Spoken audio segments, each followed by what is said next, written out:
إذا شفت نفسك ضايقة ومتضايق من الحياة وضغوطاتها، ها، خذ عفيشك، وعلى ما قالوا خذ عفشك والجبل، خذ عزبتك أغراضك، اتجه للبر.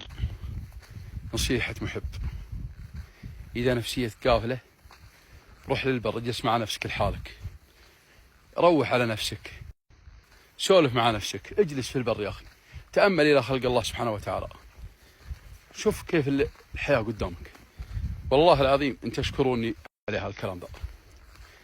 أنا مجرب والله، إذا تعبت نفسيا ولا زعلت ولا إني على طول أنحاش أروح من أجواء المدينة، من الضجة، من الصجة، من إزعاج البيت، من إزعاج، روح لحالك في مكان هادي كذا واشرح أوضاعك لنفسك، ليه كذا وليه كذا وسوي كذا، شرط ترتاح نفسيا، تغير جو ترجع حتى لبيتك وانت مرتاح، ما تقعد كذا وتقول ايش هذا اللي صايبني وانا متضايق وانا نحمد الله ونشكره.